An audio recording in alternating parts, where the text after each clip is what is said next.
bienvenue dans ce premier numéro d'Inside, la capsule hebdomadaire qui vous résume le campus en 5 minutes. Et je suis avec le contact. Bonjour, alors le contact, l'équipe c'est moi-même Valentin, Jules et Thibaut. Bonjour. Bonjour. Et chaque semaine, on recevra donc un invité. Et le premier invité, c'est donc Henri, le président du Fab Lab. Bonsoir. Et tout de suite, Jules va vous parler du concept de cette nouvelle émission. Document signé entre le Contact et Radio INSA, donc c'est un accord partenarial bilatéral entre deux entités dont le but est de transmettre l'information par de nouvelles voies. Mange-toi ça, l'auditeur. En pratique, l'émission va se dérouler en plusieurs étapes. Tout d'abord, on va vous parler des news et surtout à l'intérieur du campus.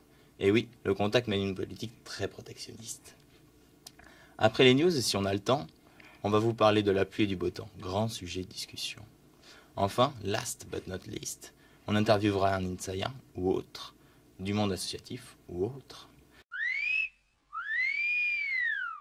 Eh bien, il y a plusieurs événements donc à vous signaler cette semaine, puisque la Catin va reprendre ses représentations les mardis 22 et mercredi 23 mars en Amphi Fourier à 20h30 et qu'elle commencera à vendre les tickets dès la semaine prochaine. On rappelle que suite aux mesures d'état d'urgence et de Vigipirate, vous ne pourrez pas rentrer si vous n'avez pas un de ces tickets et que c'est toujours gratuit. Donc je vais vous résumer rapidement cette pièce qui sera une comédie, L'important d'être constant d'Oscar Wilde. Il y a Jack et Algernon qui vont tous deux s'inventer un frère et un ami fictif et le problème c'est que il va y avoir des mensonges et des trahisons, des secrets de famille, des quiproquos, et que tout cela va évidemment, vous vous en doutez, engendrer des situations comiques. Et donc on vous invite à aller voir cette pièce, puisque ce sera l'occasion de passer un bon moment, comme d'habitude avec une comédie. Et la semaine prochaine, il y a un autre événement pour lequel vous pourrez toujours constituer des équipes. C'est le 14 mars, donc ce lundi, le quiz des Enfoiros. C'est un quiz de culture générale qui a plusieurs thèmes. Pour ceux qui ne connaissent pas, il y en a 7 et les thèmes des années précédentes pouvaient porter sur des choses comme Harry Potter ou les records de sport ou encore les séries télé. C'est par équipe de 5 à 6 personnes, le prix est de 3 € et c'est pour les Enfoiros et donc les Restos du Cœur, donc c'est bien si vous pouvez participer. C'est toujours l'occasion de faire une bonne action. Alors, la suite des événements de la semaine se situe le jeudi 17 mars à 20h30 en Amphi Fourier avec le concert de la section musique-études. C'est une entrée libre dans la limite des places disponibles, bien entendu. Et comme le nom l'indique, c'est un concert de musique joué par les élèves de la section musique-études qui pourront vous interpréter des œuvres diverses et variées, par exemple de Maurice Ravel, de Saint-Saëns, de Bizet, de Prokofiev ou encore de Piazzolla ou de Nino Rota. Et je dois vous dire que je n'ai aucune idée de qui sont ces derniers. Je vous le dis, c'est du lourd. Et on suit directement avec le vendredi 18 mars, qui est le soir du gala. Le gala que tout le monde connaît, probablement. Cette année, le thème, c'est 1001 nuits. Pour ceux qui ont l'habitude des galas des années dernières, il n'y aura hélas pas de feu d'artifice. C'est une mesure de sécurité avec les travaux du côté du R5. Mais pour compenser, vous aurez droit à une surprise entre 21h et 21h50. C'est un fakir qui va faire des choses. Non, le fakir est prévu. C'est vraiment quelque chose d'encore mieux. C'est Aladdin qui va arriver. C'est alors. ça, je ne sais pas. Donc la programmation, c'est un repas, donc qui est acheté en supplémentaire. Le repas est au rue à 20h.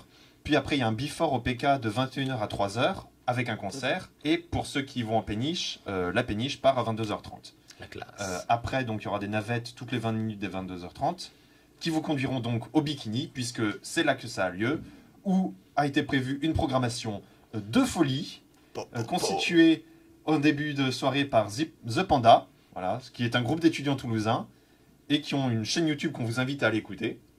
Puis de minuit à 1h, Alvan Project, qui est un DJ français, et il sera suivi par Tilassine ou encore FX, et même, comme on vous l'a dit plus tôt, un spectacle de fakir à partir de 1h du matin. Oh, c'est trop bien ça. Donc, toutes les informations sont disponibles sur notre site du Contact ou directement sur Facebook en suivant Gala INSA. Et ça ne s'arrête pas là, car ça continue, on a plein d'infos cette semaine, avec le week-end suivant, le Raid INSA INP, c'est la 7e édition de ce raid. Le départ sera aux Oswil-Tolosane. Ils nous sont également signalés qu'ils recherchent toujours des bénévoles pour les aider à l'organisation. et que pour les 10 bénévoles, les repas seront offerts.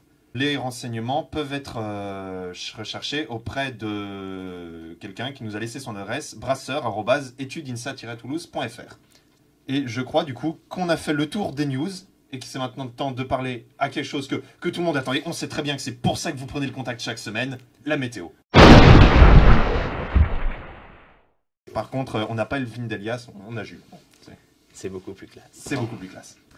Donc aujourd'hui, les météorologues ont prévu le seul mot qu'ils connaissent pour dire espoir, éclaircie. Mardi et mercredi, il y aura de rares averses, et jeudi, ça s'enchaînera avec une journée ensoleillée, ce qui permettra donc une journée idéale pour un mud day. Ensuite, vendredi, il fera entre 5 et 16 degrés et ensoleillé. Samedi et dimanche aussi ensoleillé, avec Mère Nature, qui est généreuse. Elle nous offre donc du plaisir en quantité ce week-end. Et je l'ai eu au téléphone et apparemment, elle nous a dit que ça allait durer. Et donc cette semaine, pour l'interview, on reçoit Henri, donc le président du Fab Lab. Donc, Bonsoir, enfin rebonsoir du coup. et déjà, qu'est-ce que le Fab Lab? Alors pour les rares personnes qui ne sauraient pas encore ce qu'est le Fab Lab après nos moultes campagnes de pub, donc le Fab Lab, il faut savoir que c'est un lieu où on met à disposition des machines pour les gens, pour qu'ils puissent réaliser des projets personnels et aussi surtout rencontrer des personnes qui n'ont pas forcément la même spécialité qu'eux pour pouvoir faire des projets pluridisciplinaires. Et il se trouve où déjà le Fab Lab? Alors, c'est une excellente question. Le Fab Lab se situe au rez-de-chaussée du STPI, derrière la Repro. Et il y a la petite pancarte déjà à l'extérieur qui donne la direction vers le local. Et au-dessus de la porte du local, il y a notre logo Fabric Insa. Est-ce que tu peux nous citer des projets super cool qui sont développés en ce moment au Fab Lab? Alors, Ou c'est confidentiel? non, c'est pas encore. Enfin, C'est pas encore. ceux qui sont confidentiels, je les aborderai pas. Mais non, en vrai, les projets cool. Alors, il y a deux étudiants de 3e année qui ont développé un robot hexapode. Donc, c'est un robot en forme d'araignée à 6 pattes. On a eu aussi des ateliers Molki, donc le jeu de quilles en bois qu'on proposait aux étudiants. Un jeu du Simon, donc un schéma de couleurs qui clignote qu'il faut répéter. Et actuellement, les deux mêmes qui ont fait le robot Hexapod sont en train de participer à la coupe NXP et ils programment une voiture pour qu'elle suive un chemin en autonomie. Trop fort. Voilà. Et du coup, il y a eu le jeu du Molki, le calendrier de l'Avent, le jeu du Simon. C'est quoi le prochain projet Alors que vous allez faire? le prochain projet, l'objectif c'est de proposer des formations, alors, c'est plus des formations qu'un projet cette fois-ci, pour les étudiants et qui soient autonomes sur les machines, notamment les impressions 3D.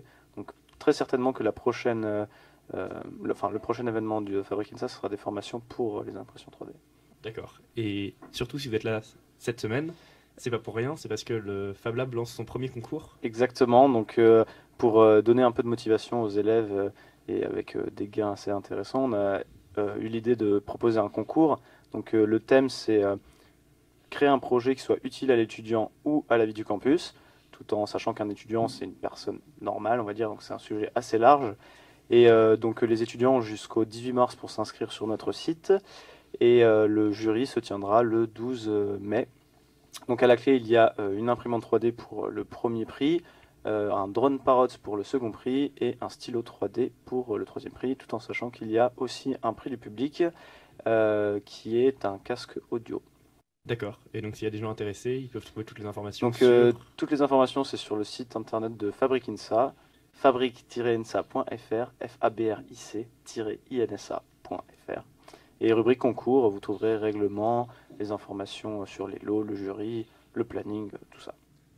Eh ben, merci à toi pour toutes ces informations et puis merci à Avec vous plaisir. qui nous avez écoutés. C'était donc le premier numéro d'Inside et on se retrouve la semaine prochaine. Portez-vous bien. La semaine prochaine. À la semaine prochaine. Salut.